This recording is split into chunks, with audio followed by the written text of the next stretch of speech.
En direct des courses avec la Fédération Anjoumen Centre-Ouest et Oxygène Radio. C'est parti pour ce dernier plateau en direct de l'hippodrome de Beaupro. Nous avons le plaisir ici de recevoir en studio Arnaud Moreau. Vous êtes le vainqueur de cette course. On va tout d'abord retrouver Vincent qui va nous donner les résultats. Ouais, donc l'arrivée numéro 3, Adélaïde qui s'impose avec Armand Moreau, donc présent sur le plateau pour l'entraînement de Philippe Marie. Seconde place pour le numéro 6, c'est Hercule Després avec Jordi Weiss qu'on avait sur le plateau tout à l'heure. Troisième place pour le numéro 5, Gold GD. Quatrième, le numéro 9, Ega Deslandiers. Et cinquième place pour le numéro 10, c'est Green Costar. Donc Armand, bonjour. Bonjour. Racontez-nous un petit peu votre course. Vous n'avez pas été perturbé par le cheval qui était distancé, qui était un petit peu à l'extérieur. D'ailleurs, vous ne saviez peut-être pas de vous-même. Ouais, moi je ne savais pas du tout qu'il était distancé à côté de moi. Et j'entendais derrière les gars qui l'appelaient. Moi je dis, il doit y avoir un petit problème. Donc je me suis dit, je suis tout seul, tête corne. Donc j'étais pas plus mal quand j'ai appris ça. À mi ligne droite, bon, ça venait à l'extérieur sans trop venir. Je pense que c'était, vous vous avez dit c'est bon à mi ligne droite, vous avez fait, ouais, ça bouge pas. Ouais. Dès l'entrée du dernier tournant, ma jument, elle m'a bien repris le mort. Et ensuite, toute la ligne droite, j'ai fait que contrôler parce qu'on a un petit dodan à mi ligne droite et elle qui est assez sensible, il fallait tenir ses rênes pour assurer. Et le plus dur était fait déjà à entrée de ligne droite. Il fallait assurer la petite bosse et après c'était. Voilà, bon, c'est ça. Elle a essayé.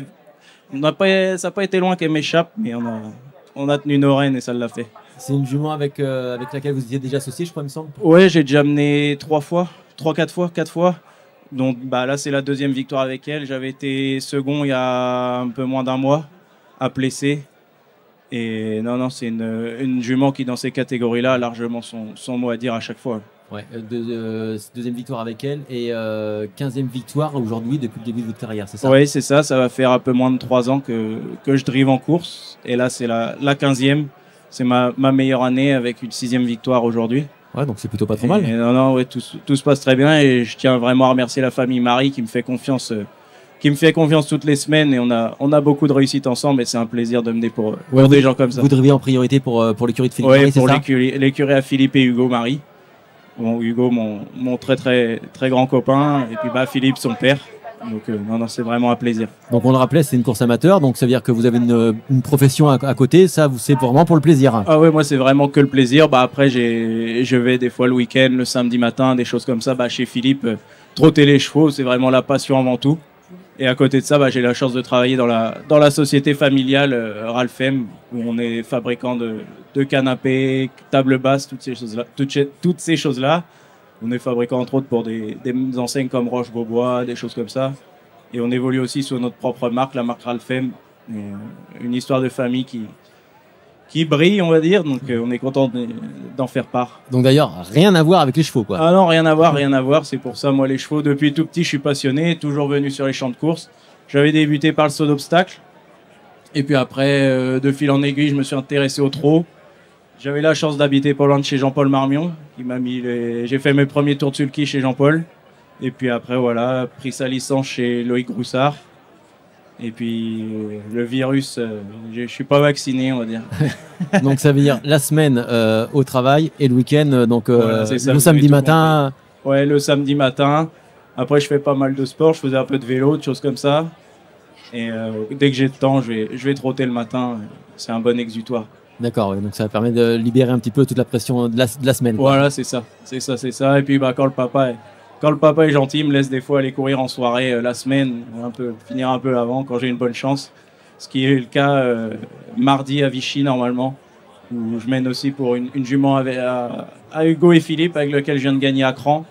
Normalement, c'est une très bonne chance. Donc on peut mettre une petite pièce, quoi. Normalement. Et vous avez l'autorisation d'arriver tard au travail le lendemain, c'est ça, un peu plus tard? On va commencer plus tôt et on va finir un peu plus tôt.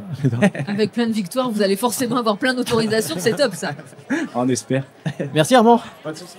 Merci à vous. On a le plaisir maintenant d'accueillir Franck Aubin.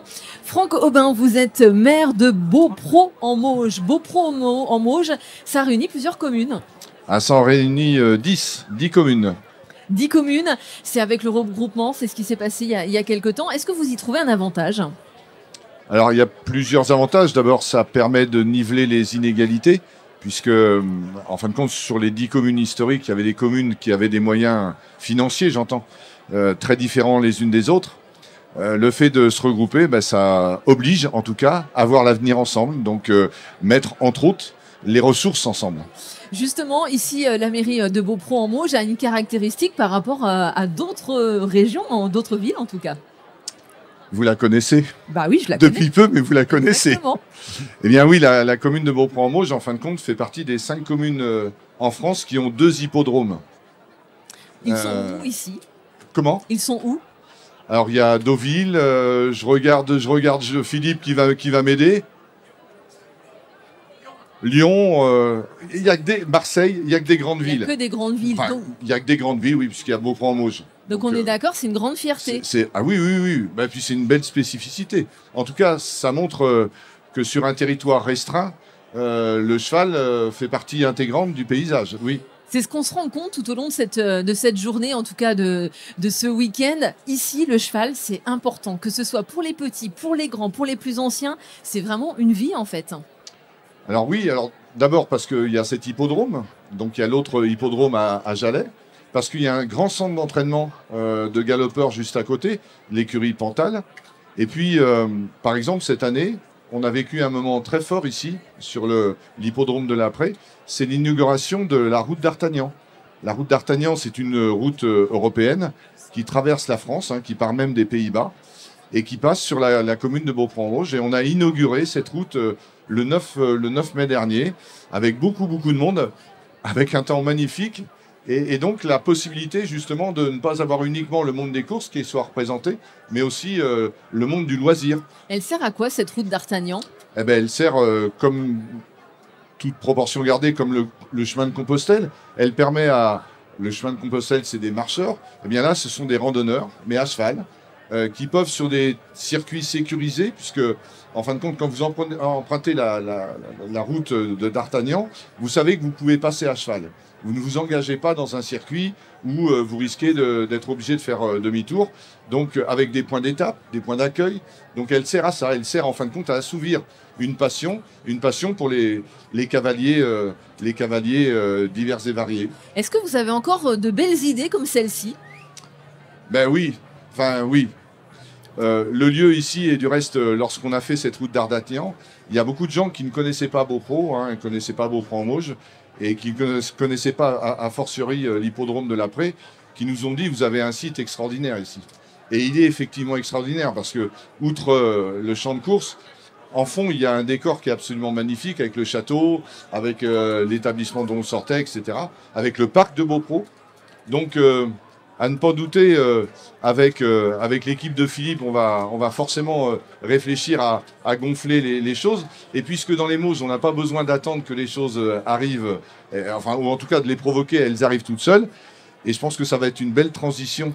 J'ai à côté de moi Richard, qui est le président d'une nouvelle association qui justement est en train de faire exploser l'animation de ce lieu, mais aussi l'animation de la Feria Made in Mauges. La petite Angevine aussi pour les nostalgiques, et ça c'est une vraie chance. Merci à vous. Alors justement, très belle transition, on retrouve Richard Petit, vous êtes président de la Feria Made in Mauges. Expliquez-nous ce que vous faites. Vous faites la fiesta à longueur de temps. Alors personnellement, moi je fais pas toujours la fiesta à plein temps. Pour autant, non, c'est plutôt bien résumé. En fait, on est à l'origine c'est un groupe de copains. On est tous bélopratins d'origine. Et après des années Covid qui étaient un petit peu compliquées pour pouvoir être en mesure d'animer les festivités des courses hippiques de Beaupron, on nous a proposé, la Société des courses de Beaupron nous a proposé de pouvoir animer quelques moments clés de cette fête bellopratène, de cette fête des Mauges. D'ailleurs, on l'appelle la Feria Made in Mauges, donc c'est la fête maugeoise. Et donc l'année dernière, on n'était pas encadré par une association, mais pour autant, on avait apporté quelques idées et puis passé des moments pour pouvoir organiser notamment une soirée cinéma de plein air qui était avec des entrées gratuites, et puis également le dimanche de la foire de la Petite Angevine, aller chercher un record du monde qui était tout bête, qui était battre le record du monde de la participation à la queue leu. On a un record du monde à Beaupron, on a beaucoup de choses, on a 2 hippodromes à Beaupron-en-Mauges et on a un record du monde. Quand même chouette. Et donc tout ça s'est structuré dans l'année, donc on a créé l'association Feria Made in Mauges au mois de janvier de cette année. Qu'est-ce que vous avez fait pour ce week-end et le week-end prochain? Parce que là, on entend parler, la petite Angevine arrive et je peux vous dire que là, ça déménage ici, on en entend parler. On va peut-être même rester là, tiens. Eh bien, par chez nous, ça va envoyer du steak en fait. Donc on a commencé hier soir par une soirée Splash Disco, qui était une soirée mousse, qui était vraiment à destination des jeunes. Comme l'a expliqué Franck tout à l'heure, Beaupro en Mauges, c'est une commune nouvelle, donc ça regroupe quelques communes. Je vais pas dire le chiffre, sinon ce sera pas le bon. 10 communes. Et suivant les années, on peut avoir des festivités qui ont lieu à la Chapelle du Genève, qui est à peu près à 2,5 km à pied d'ici. Cette année, on était en décalage, donc on s'est permis d'organiser une soirée pour rassembler les jeunes du territoire des Mauges. Et donc, on a tenté la soirée Splash Disco, donc soirée mousse, tout bêtement. Mais on a réussi à faire 1100 entrées. Ça s'est bien passé. Les jeunes ont été d'une bienveillance les uns envers les autres. Voilà, on a passé un bon moment avec les générations 2009 et plus, parce que pour être présent hier soir, fallait être né au moins en 2009. Et c'était donc un chouette moment, c'était le lancement des férias. Ça, c'est ce qui s'est passé. Et donc, désormais, une fois les courses de chevaux passées, on va se retrouver mercredi soir sur la Pré. On a donné rendez-vous à 18h pour la Feria Run Color. Donc, course colorée. On va lancer ensemble du pigment d'encre qui ne sera pas nocif du tout, pour rassurer tout le monde.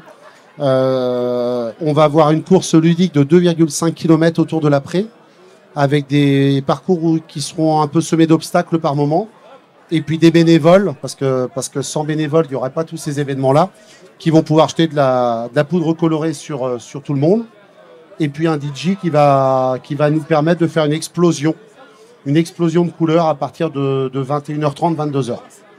Et après, ça se continue après mercredi. On s'arrête pas là ici. Complètement. Fallait que je prenne ma respiration, donc c'était une bonne transition. Mais ça se continue après. Le jeudi soir, on donne rendez-vous à l'ensemble de nos Maugeois, qui sont fiers d'être des Mauges. On a un cinéma de plein air avec entrée gratuite, où l'année dernière, on avait rassemblé plus de 2500 personnes. Cette année, on va projeter le film Bienvenue chez les Ch'tis. Compte tenu de la météo, on n'en attend pas moins. Il faudra être au rendez-vous. Et c'est vraiment bonne ambiance, c'est familial. On invite les gens à venir avec leur table de pique-nique, à venir avec le filet d'apéritif, parce que c'est ça aussi dans les Mauges, c'est de passer un bon moment tous ensemble. Et puis c'est à partir de 19h30 et vers 20h, 20h15, on va lancer la projection du film. Et ensuite ? Et donc, pour terminer, le samedi matin, il y aura la foire de la Petite Angevine qui va démarrer. Voilà, il y a de nombreux exposants, parce que l'association des courses hippiques a été obligée de rouvrir une allée supplémentaire cette année, parce qu'il y a une quarantaine ou une cinquantaine d'exposants supplémentaires. Et puis, alors forcément, des bandas comme ce soir, comme hier. Il y aura également une chasse au trésor qui va être organisée sur l'hippodrome. Le dimanche matin, à partir de 8h, il y aura un vide-grenier. On attend de nombreux participants. Et le rendez-vous du moment, où l'année dernière, on avait fait un record du monde. On ne va pas battre des records du monde tous les ans, surtout les années où c'est les Jeux Olympiques. Ça ne sert à rien de battre des records du monde. On ne va pas parler de nous. Donc là, pour le coup, on a joué la carte de l'apéro solidaire. Donc il y a un monsieur de Cholet, j'ai oublié son nom de famille, mais il s'appelle Frédéric. Il a perdu sa femme, il a accompagné sa femme qui a été atteinte de la maladie de Charcot. Ils sont partis à Liège en famille pour le dernier chemin, on va dire ensemble. Et il lui avait promis de faire la route du retour en courant. Donc il s'est mis au défi le 15 août de cette année. Il est parti pour pouvoir faire 17 marathons. Et on s'est organisé en fait pour qu'il soit accompagné à partir de Chalonnes-sur-Loire dimanche de la semaine prochaine par des coureurs et des vélos. Il devrait arriver à 12h30 sur la ligne d'arrivée du champ de course pour pouvoir lui réserver un accueil des plus chaleureux et un apéritif solidaire où l'ensemble des bénéfices, même plus que les bénéfices, l'ensemble de l'argent récolté sera reversé à l'association du SLA. Est-ce que ça s'en arrête là ou on continue encore ? Eh bien non, on s'arrête là cette année. Il y aura la fête foraine, bien entendu. Voilà, la foire tout le week-end, on va avoir fête foraine à partir du vendredi soir. Alors j'ai oublié quelques points parce que j'ai pas été briefé avant. Mais du coup, on a également les soirées concerts du vendredi soir organisé par la Rombière. Et surtout, ce qui est vraiment important, c'est que l'association Feria Made in Mauges, elle a 0 ressources au départ. Et en fait, tout ça, c'est basé sur de l'argent d'entreprises privées. On a réussi à emmener avec nous 67 précisément entreprises Bélopraten, des Mauges et du Choletais, parce qu'on va jusqu'à Cholet, qui nous ont fait confiance parce que l'objectif, c'est vraiment de faire perdurer ces fêtes. Et sans les sponsors, sans les partenaires, on ne ferait rien. Sans les bénévoles, on ne ferait rien. Et sans le public qui ne viendrait pas aux événements, on ne ferait rien. Exactement, tout seul on n'est rien, tout simplement. Merci beaucoup en tout cas pour tout ce que vous faites. Et oui, on est d'accord, ça va être la fin. Le conseil en tout cas, c'est à partir de mercredi, on vient planter notre tente ici. Et on passer un excellent week-end ici à Beaupro. Vous l'avez compris, un très très beau week-end qui s'annonce du côté de Beaupro. Pour nous, pour aujourd'hui, c'est terminé. On remercie fortement les partenaires, les bénévoles et également monsieur le président Philippe Béliard et également l'association de la Fiesta. Et oui, tous ensemble, on fait plein de choses et ça c'est chouette. Merci Vincent de m'avoir accompagné tout au long de cette journée. Merci Mélanie, plaisir partagé et je crois qu'on va se retrouver dans pas très longtemps. Dans pas très longtemps, c'est-à-dire dimanche prochain du côté de Cran. Et on salue également Anthony qu'on retrouvera à Cran mais dans une autre fonction. Et ça c'est chouette aussi. On se permet de vous souhaiter une très très belle soirée, un excellent week-end, une belle semaine et rendez-vous ici plus tard. À bientôt.